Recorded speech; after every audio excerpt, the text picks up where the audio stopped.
बीकाना यानी बीकानेर संभाग में सरहदी इलाके आते हैं और पानी यहां चुनावों में प्रमुख मुद्दे के रूप में उभरता है। खासकर पानी के मुद्दे के साथ जो पार्टी न्याय करती है, वोटर्स उसी के साथ होत लेते हैं। कांग्रेस ने पिछले विधानसभा चुनाव में जबरदस्त वापसी करते हुए संभाग की 24 में से सर्वाधिक 11 सीटों पर जीत हासिल की, जबकि 2013 में कांग्रेस यहां सिर्फ 3 सीटों पर ही जीत पाई थी।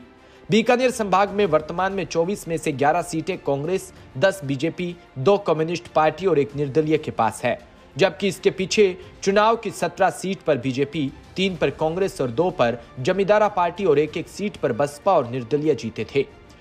बीकानेर संभाग में 4 जिले गंगानगर, हनुमानगढ़, बीकानेर और चूरू आते हैं। गंगानगर जिले की बात करें तो यहां 2013 के लिए विधानसभा चुनाव में 6 सीटों में 4 पर बीजेपी ने जीत दर्ज की थी, जबकि 2 सीटें नई नवेली नेशनल इन्वेस्ट जमींदारा पार्टी के खाते में गई। तब कांग्रेस यहां अपना खाता भी नहीं खोल पाई। 2018 के विधानसभा चुनाव में कांग्रेस ने यहां सेंध लगाई और 6 में से 2 सीटें सादुलशहर और करणपुर जीतने में कामयाब रही। बीजेपी के रामप्रताप कासनिया ने सूरतगढ़ से, बलवीर सिंह लूथरा ने रायशनगर से, संतोष बावरी ने अनूपगढ़ विधानसभा क्षेत्र से विजय श्री का वर्ण किया। श्री गंगानगर से निर्दलीय प्रत्याशी राजकुमार गोड ने जीत दर्ज की। गंगानगर जिले की 4 सामान्य सीटों में सादुलशहर, गंगानगर, करणपुर, सूरतगढ़ है, जबकि रायशनगर और अनूपगढ़ आरक्षित सीट है। अब बात करें बीकानेर जिले की, कुल 7 विधानसभा सीटों में 6 सीटें सामान्य वर्ग के लिए और 1 सीट अनुसूचित जाति के लिए आरक्षित है। सामान्य सीटों में बीकानेर पश्चिम, बीकानेर पूर्व, कोलायत, लूणकरणसर, डूंगरगढ़, नोखा आती है, जबकि खाजूवाला आरक्षित सीट है। 2013 के विधानसभा चुनावों में जिले की 7 सीटों में 4 पर भारतीय जनता पार्टी, 2 पर कांग्रेस और 1 सीट निर्दलीय प्रत्याशी ने जीती थी। चौंकाने वाली बात यह रही कि बीकानेर की श्री कोलायत सीट ने 7 बार जीत चुके देवी सिंह भाटी इस बार चुनाव हार गए।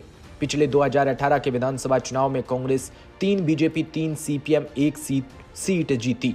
बीकानेर पश्चिम के कांग्रेस के बीडी कल्ला जीते तो बीकानेर पूर्व से बीजेपी की सिद्धि कुमारी फिर विजयी रही। कोलायत से कांग्रेस के भंवर सिंह भाटी लगातार दूसरी बार विधायक बने तो लूणकरणसर से बीजेपी के सुमित गोदारा जीते। श्री डूंगरगढ़ सीट पर सीपीएम के गिरधारी लाल ने जीत का परचम फहराया तो नोखा सीट पर बीजेपी के बिहारी लाल जीते तो आरक्षित खाजूवाला सीट पर कांग्रेस के गोविंद राम मेघवाल ने बीजेपी को हराया। हनुमानगढ़ जिले की बात करें तो यहाँ विधानसभा की 5 सीट आती है। यहाँ 4 सामान्य सीटों में संगरिया, हनुमानगढ़, नौहर और भादरा है, जबकि पीलीबंगा अनुसूचित जाति के लिए आरक्षित है। इन सभी सीटों पर 2013 में बीजेपी ने जीत दर्ज की थी। पिछले विधानसभा चुनाव में कांग्रेस और बीजेपी ने 2-2 1 सीट कम्युनिस्ट पार्टी ने जीती थी।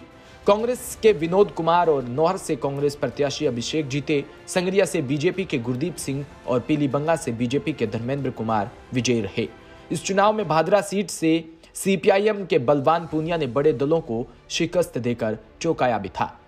चूरू की बात करें तो चूरू जिले में 5 सीटें सामान्य वर्ग के लिए और 1 सीट अनुसूचित जाति के लिए आरक्षित है। 2013 के विधानसभा चुनाव में 4 सीट पर बीजेपी, 1 पर कांग्रेस और 1 पर बहुजन समाज पार्टी ने जीत दर्ज की थी। जिले की इकलौती आरक्षित सुजानगढ़ सीट पर बीजेपी को जीत मिल गई थी।